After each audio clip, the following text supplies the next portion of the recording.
Ever wonder how real estate investors are able to find such great deals? Like, how do they know when a property is worth buying? It's all in the numbers, my friends. And in this video, I'm going to teach you all those little tricks investors and real estate agents don't want you to know so that you can get your first investment property. So stay tuned. You don't want to miss this video. Before we begin, I just want to make it really clear that this is for those who want to buy a property that would generate income, which is very different from end users, which in real estate is what we call somebody who's going to be living in the property and buying the property for themselves. So for example, if you're looking for a one family to buy for you and your entire, you've got 3 kids, a dog, wife, and it's just one family, so you're not going to have a second unit to rent out, you're obviously not going to be generating income. And that's a completely different story. When you're buying a property for yourself, you might actually buy it above market value because you fall in love with it. So again, I wouldn't use this video if you're looking for your dream home. I would use this video if you're looking to buy a property so that you can rent out and pay a mortgage and still pocket some at the end of the month and generate income from it. My name is Jessica, your New Jersey real estate agent with over a decade of experience in the business. And in this video, I'm going to teach you everything you need to know to get your first investment property. Don't forget to click subscribe, like, and ring the little bell so you can get notified every time I do a video. Stay tuned.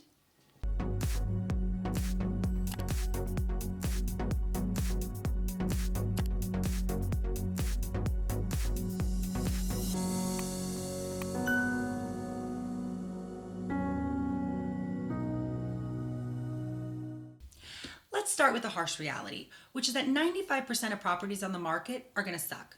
They're not going to cash flow and they're not going to be good investments.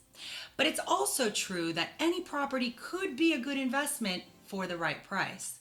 So it's really important to know how to calculate your numbers so you're able to find those good deals when you're looking.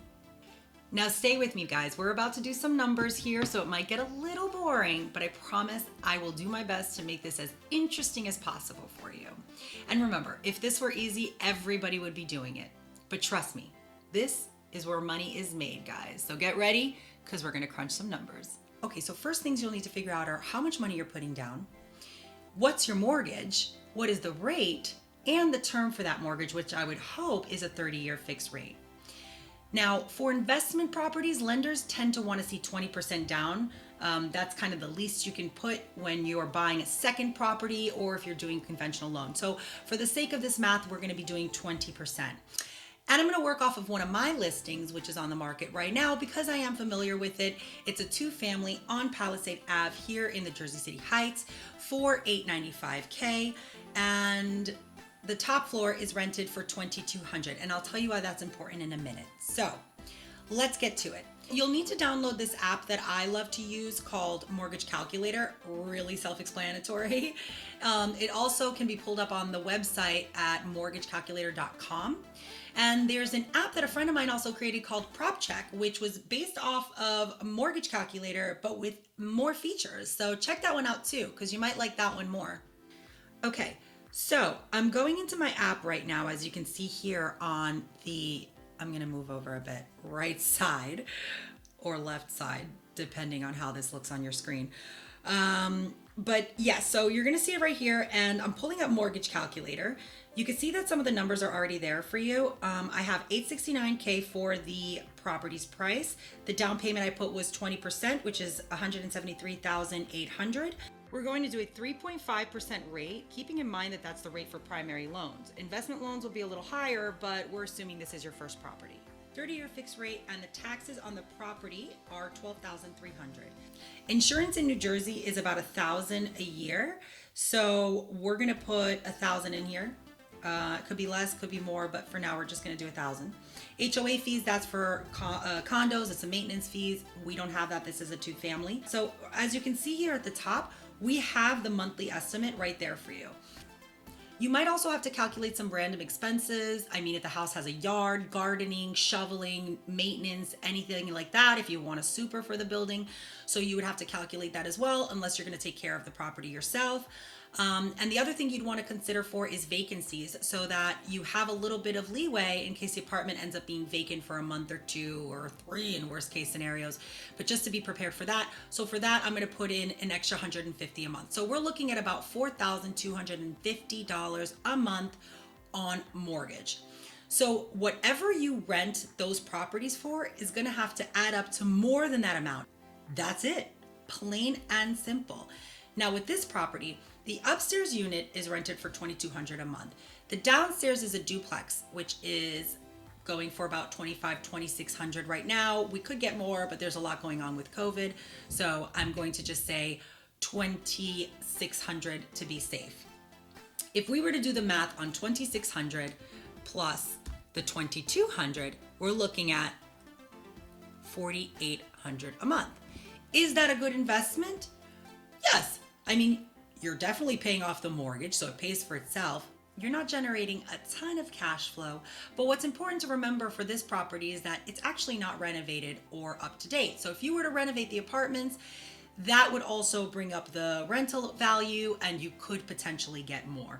Now for this property in particular, the reason why I think it would be a really good investment is because it has the potential to be converted into a 3-family, which means instead of renting the duplex at $2,500 or $2,600, you could rent the second unit at $22,000, which is the exact same layout as the one that is currently rented for $22,000. Let's say you get $22,000 or even $23,000 a month for that one. And then you'd be able to rent the downstairs, which is a 1-bedroom, for at least $1,600 to $1,700. And in that case, then yes, that would be a really good investment opportunity because you're generating, well, hold on, let me do the math.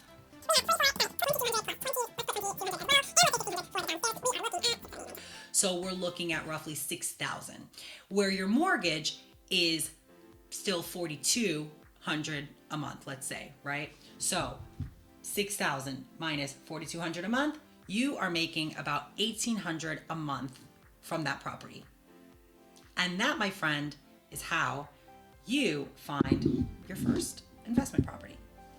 If we wanted to subtract the vacancies as well of $150, which I had forgot to do here, then that's about $1,650 a month in cash flow.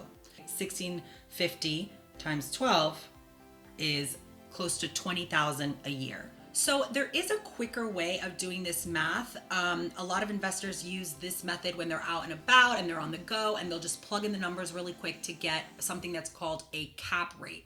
Now in New York, a lot of investors use this, and sometimes as a real estate agent, they'll call you up and they'll ask you, hey, what's the cap rate on that property? And the cap rate is this. I'm going to show you right now.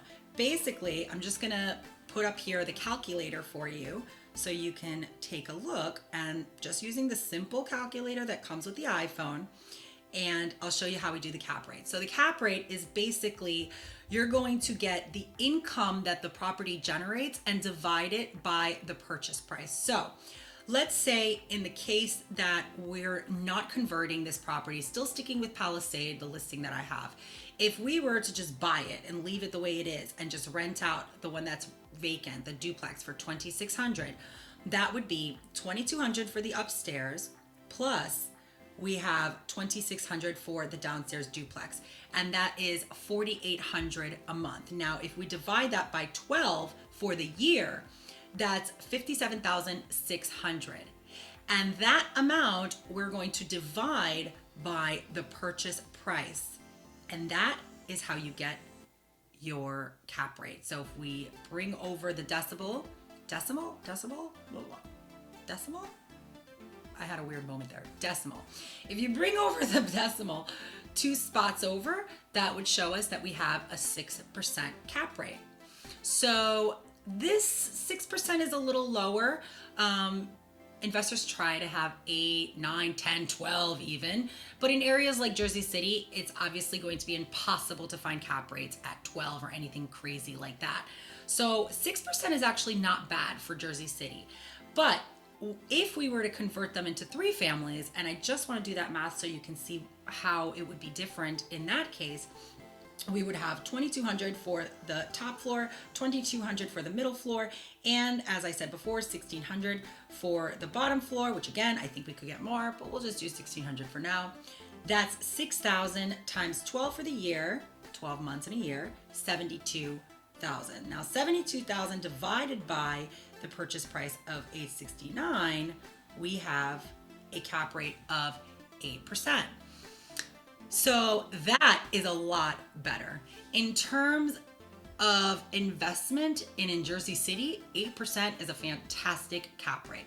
So there you have it. You just learned two different ways, one quick and easy way to do it on the go, and another way to do it if you really want to break it down and use the mortgage calculator. Now, when it comes to finding the estimates for your rentals, Zillow, Trulia, all those websites are really good tools for you to get a rough idea of how much you'd be able to get.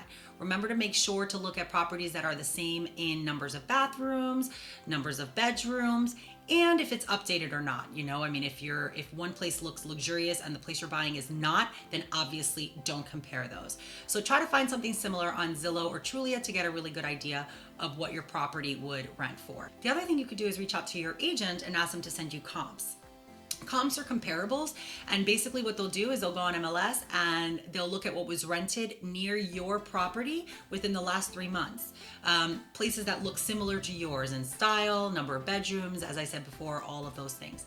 And they'll send you a list of those properties so you can get an idea of what your property could rent for. So those are ways where you can get an estimate as well, so you could do your calculations. So there you have it, guys. Not that hard, right? I mean, it's just the numbers. But now you have all the tools you need to go out there and get your very first investment property.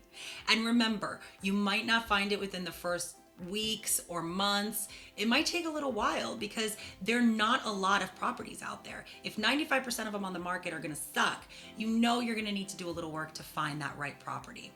And having a good agent really helps. So make sure you're working with somebody you trust. And if you have an idea of what cap rate you want to get, but be realistic, let them know. And that way they'll know what to look for you when they're looking for properties. Thanks for watching, guys. I really hope this video was helpful. And if you have any comments at all, if there was anything left unsaid or anything that was left unclear, please feel free to comment below. You can also reach out to me privately. All my information is listed in the description. And stay tuned for new videos coming up soon. Don't forget to click like, subscribe, and the little bell. See you later.